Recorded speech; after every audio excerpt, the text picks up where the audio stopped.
So, Marvel Rivals is finally out after the longest wait. It was like 5 months since the last beta. It's incredible, right? Is it the Overwatch killer? I don't know. However, honestly, maybe because I'm just a Marvel nerd, I just love anything comic related. I prefer this game just because it's more fun, but I do see why people would stick with Overwatch. However, what I wanted to do is, yap a little bit about a tier list I would like to make. I originally was going to make a tier list overall as characters, however, I'll probably just break down into the different roles. So I'll start off with Strategist. Hold up, cut the music out. Before you watch this video, I was basically saying a lot, and I just realized when I recorded this I was very tired, so apologies for that. Hope you still enjoyed the video. See ya. What Strategist is the support type from other games, right? It is mainly used for healers and buffs, and sometimes also crowd control.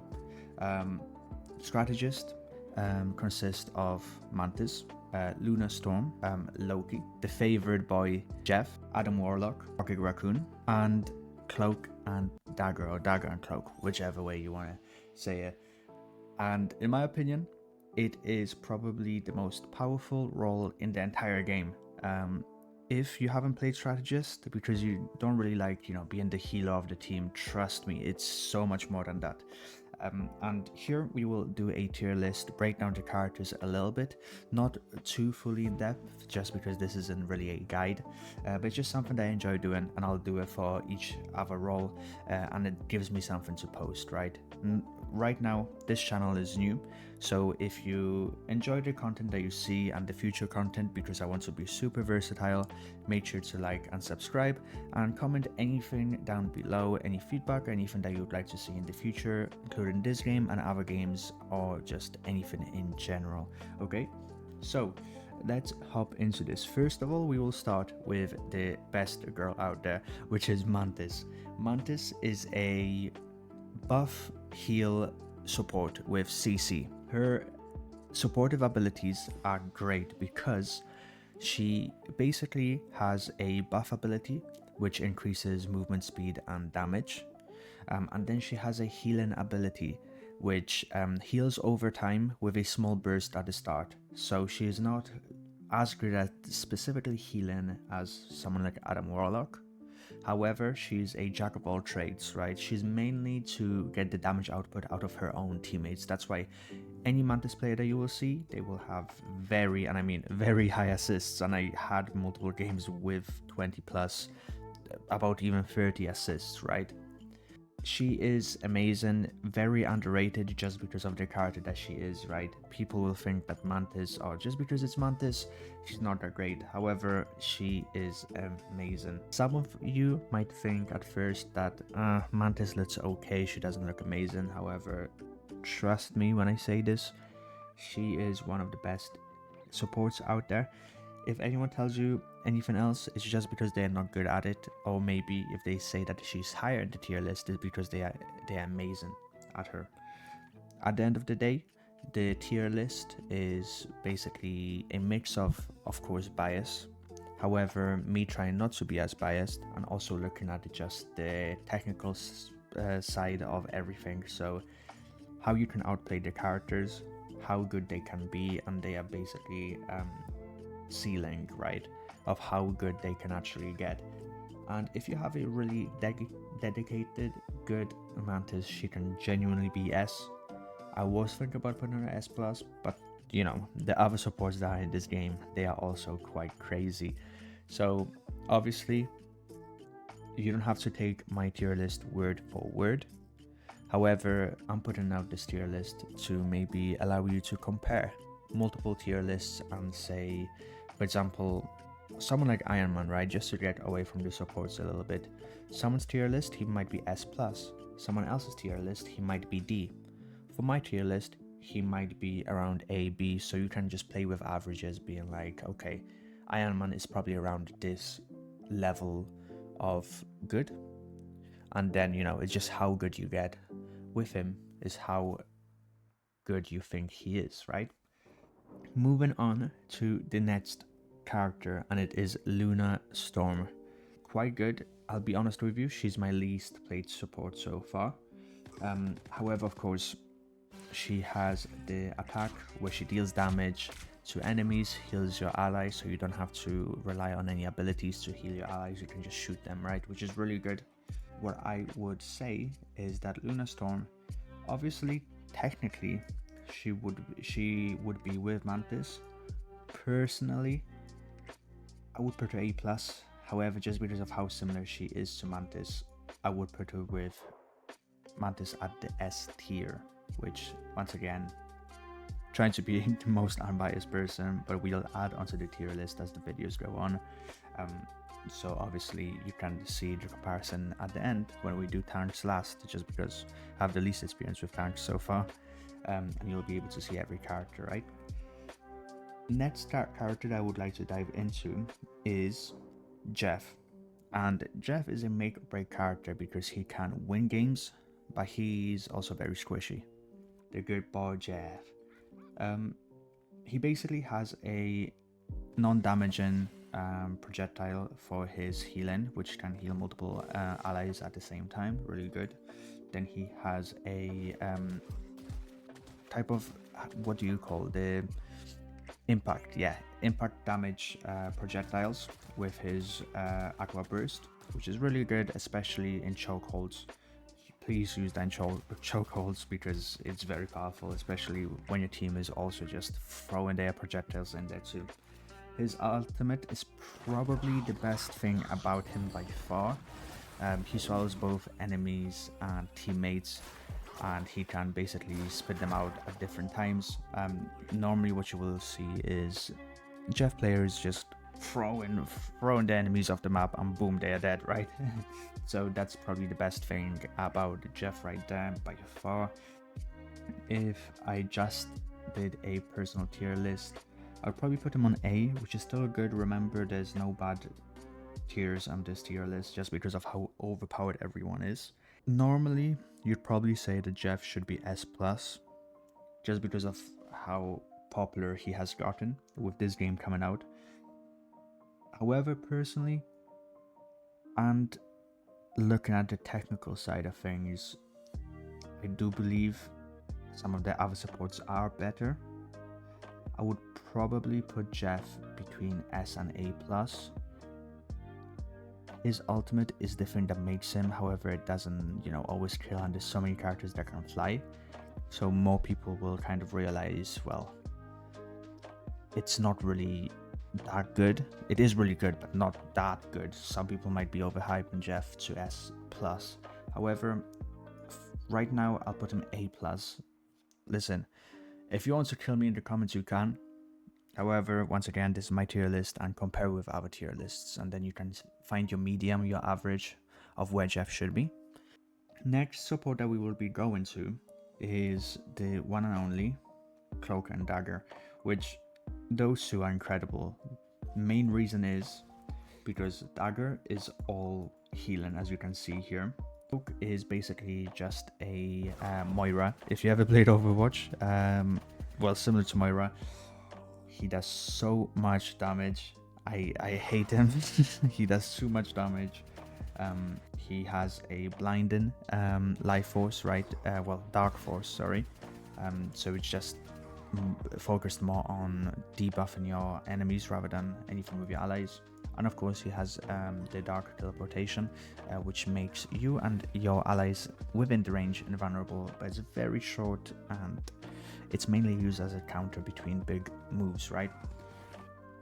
A lot of people I see on social media, on YouTube, everywhere, I see them loving Cloak and Dagger, and I love them too, and I think they're insane just because of how versatile they are.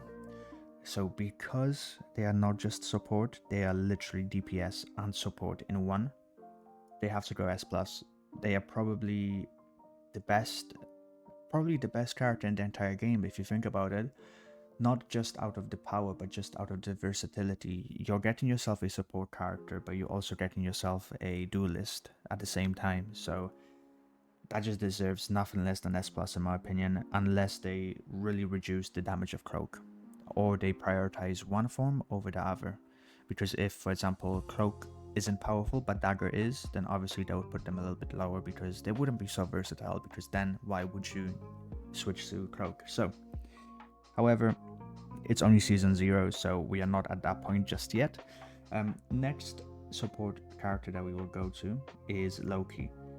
I do see a little bit of hate on Loki. I wouldn't say hate actually, I would say underappreciation, because they don't really know how to use him. He's not your ordinary character where you just pick him up, you go into a match, you run and gun, or you run and heal, you press a couple of buttons, and you can just roam around the map.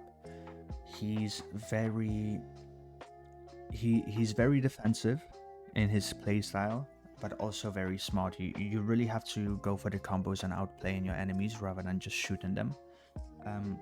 However, I do believe if you use him right, he has the best kit in the entire game, for solo queuing especially. The reason is, first of all, his normal attack, which can also heal allies, does quite a nice amount of damage. Nothing special compared to other guns in this game, right?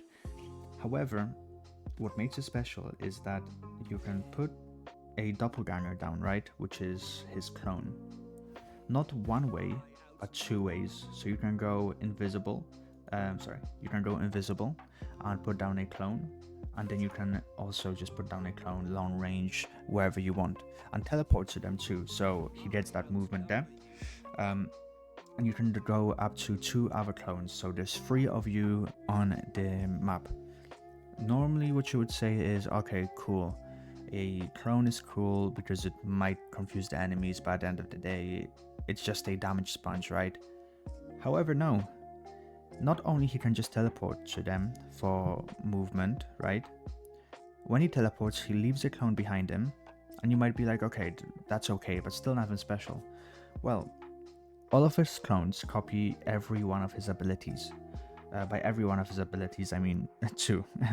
But the main ones that they would copy would be, of course, his normal left click, meaning that damage that you see on the screen and that healing that you see on the screen triples, right? So it genuinely melts enemies. And then his where is it? Oh yeah, his healing type of like station, the domain. Every one of his clones will drop that too, meaning that they won't be able to be killed because of how much health you get, right? But also, you can get a full zone of just health stations down, meaning that everyone is invincible. And I haven't yet killed anyone in that orb. If you have, then fair enough. However, everyone should be technically invincible for a period of time, which is like a mini ult. And then we talk about his ultimate, which is very broken. Not just because he can turn into any character in the game, well, in his game that he looks at, he gets their ultimate straight away. So it's an ultimate within an ultimate, which in my opinion is the most busted ultimate in the entire game. I've seen a lot of people put him on the lowest tier on their tier list, but I just think that they don't know how to play him. He's an S plus support. I don't care what you say. Play him for yourself and actually give him like maybe 30 to an hour of gameplay and try to use him like I have spoken today. And if you manage to do that, then trust me, you will enjoy him. And if you don't, then hey, some characters are just not for you, right? Some characters are also not for me. And now we're gonna go into a character that might not be fully for me, but I still enjoy playing just because of who he is, and it's Raccoon.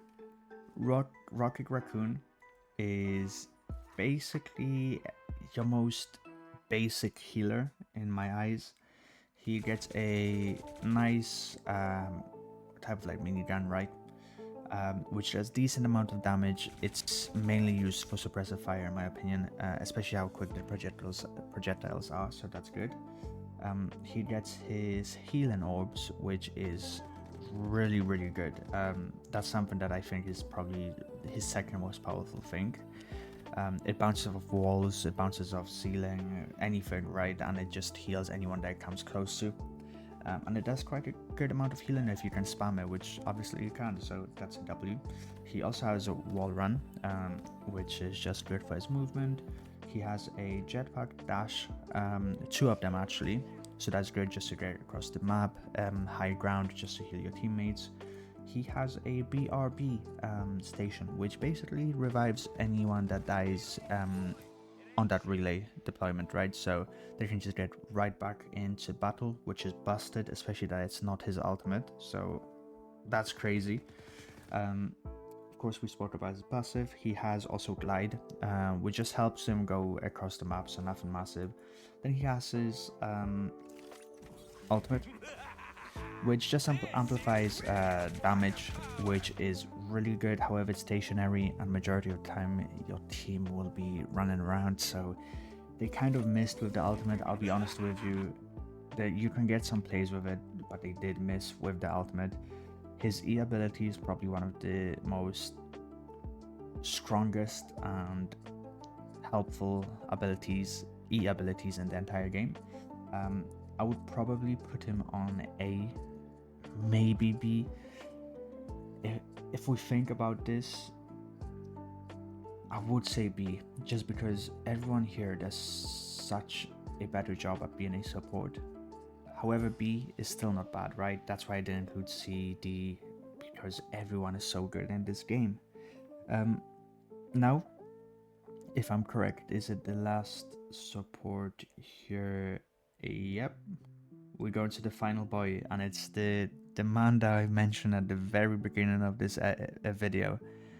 It is Adam Warlock, and Adam Warlock is the most perfect support that you can have. Not perfect, sorry, I wouldn't say like perfect, but the most like stable support that you can have, but very powerful.